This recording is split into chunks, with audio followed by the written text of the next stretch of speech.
Hello and welcome to a video I'm doing. I'm really looking at the PlayStation TV. The price of the PlayStation TV has dropped recently in the UK, £45, which is for a streaming device a very good deal. Obviously, the PlayStation TV, the interface which I'm showing you here, looks just like the Vita interface. There's a few minor changes. In the UK, you don't get Netflix on the Vita, so you don't have Netflix on the screen here. So in terms of streaming, in terms of media, the PlayStation TV is not really a device that you want. It is a gamer's device primarily, and has two main purposes, and that is being able to play selected Vita games are connected to a big screen TV, but also allowing you to stream your content from your PS4 to another device in the house, which is obviously a TV as well. I primarily got the PlayStation TV so that my daughter could play Lego Ninjago. I'm a little bit nervous about lending her the Vita, which is an expensive device to drop.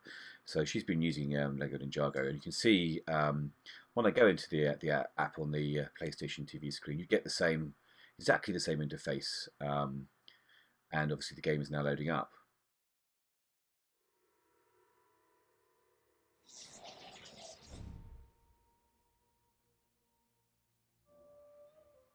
Now, obviously, you can see the quality of the screen here. I can't touch to start, so I'm going to use the options button here.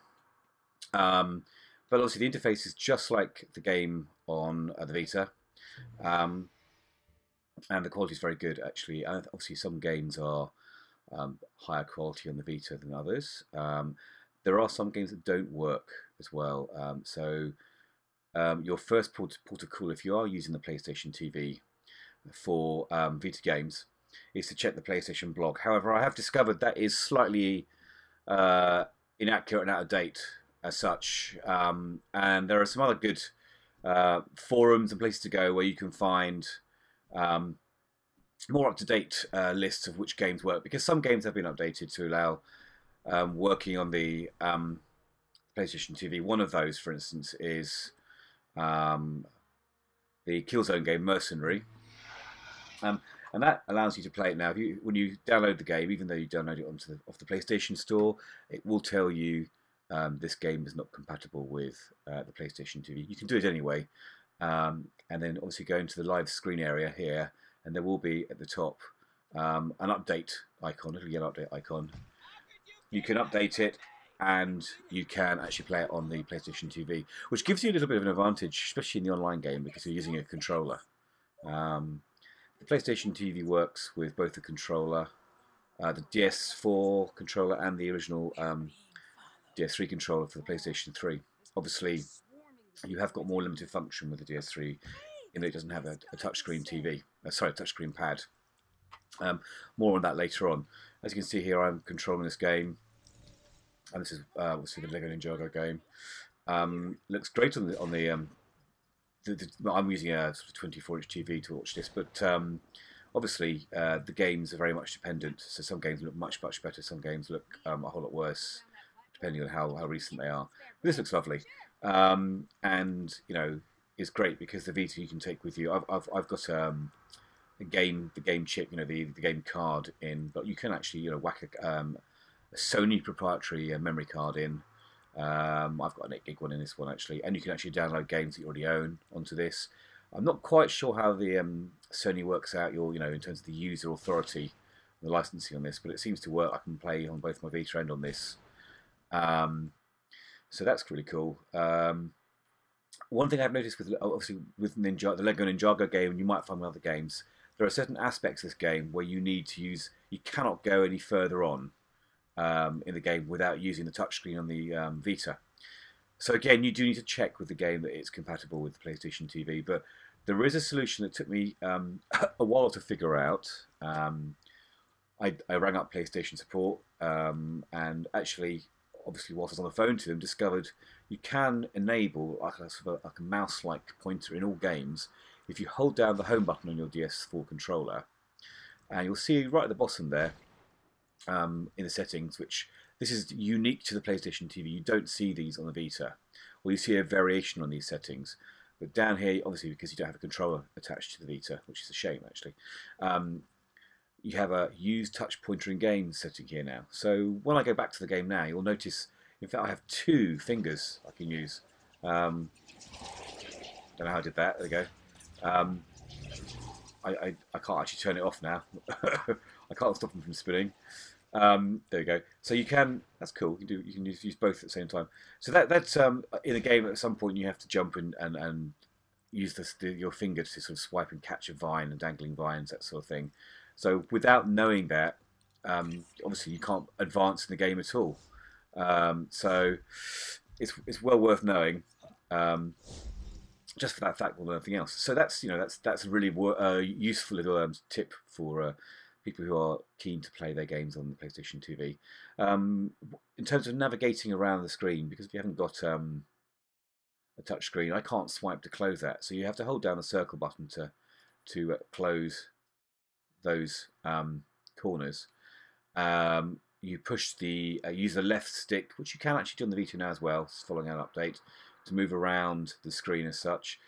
In terms of actually grouping games into folders, okay, so you have to press the triangle button to get into your customization area, and then you'll see at the bottom here some instructions. I hold down the square and I can move that and let go into a folder like that. So actually it's quite user friendly, and it's quite a handy little way of of actually moving things around.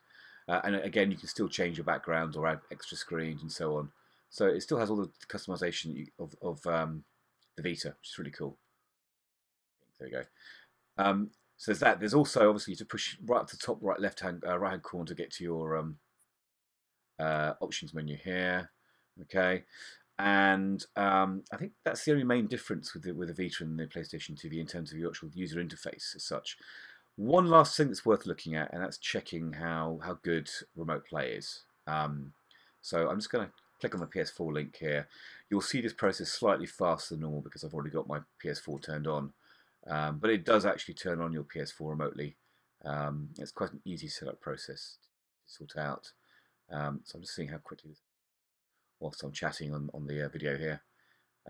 This is obviously connecting to an existing open console. You can see here all my games and so on. I do notice when I'm using Remote Play that the games are because I think it's 720p is the quality of the screen here. That you do get a slightly washed out, less colorized look than the high def game. Well, let's go to Tower of Guns, which is open, and you can see the sort of quality of the game.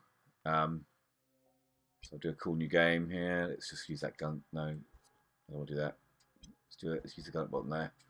All right, and play. I've not chosen a perk, but you'll see here now that this is a Twitch shooty game. I'm playing this on my PlayStation TV remotely. I'm actually using a wireless connection on the PlayStation TV, and as I'm playing this, I do feel a very slight lag on my moves and turns. But what I have just found I can do is adjust the sensitivity in games, like so. I can just up the sensitivity a little bit to account for that lag if the game lets you do it. Okay, that's quite cool actually. It's quite a good connection, and it's very playable. And there I am shooting the hug bots, which they don't like very much. Give them a hug. So yeah, it looks great. And the only time I really get, obviously, you need a fairly good internet speed. For I'm trying to talk and play a game to get quite a good quality wireless link, Remote Play from the PlayStation TV. But it's for me, on the nights that my other half is watching some sort of period drama on the TV downstairs, it's great. And I probably will get a hold of another home plug at some point to make the speed faster on my PlayStation TV. But I find it really reliable.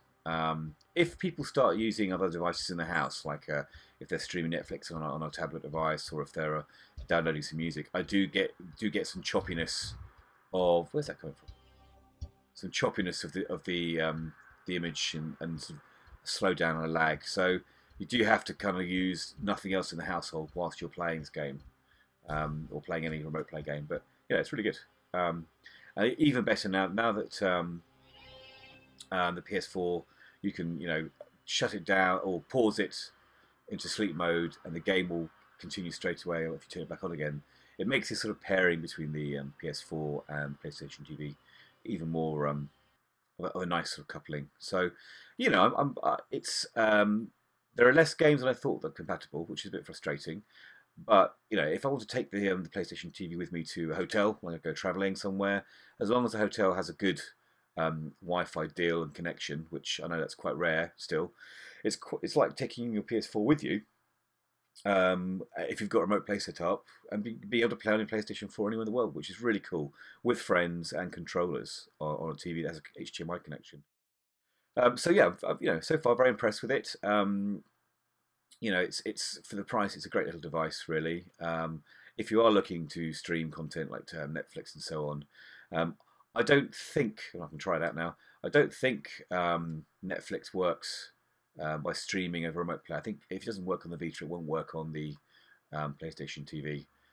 I can give it a go now and just see if it does actually work.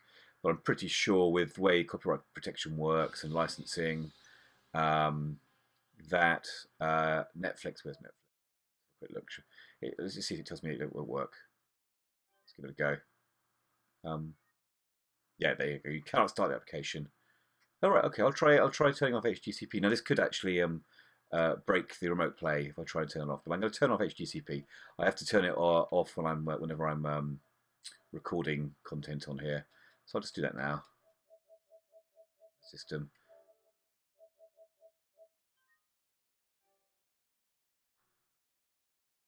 Nope, still working. Okay, so let's just see if Netflix works on remote play with PlayStation TV. No, there you go. So you can't actually use remote play. And I wonder also if you can actually let's have some sort of error. Bother with that. I wonder if actually you can play your films, your videos. I'll go to my video library. I've got a couple of videos on here. I don't know where it is now. I think it's my Video Limited, I think, on the PS4, isn't it? Where is it? PlayStation V, my videos. So it's changed again now. What do I have to watch? Let's have a look. I've got a couple of things that I've bought.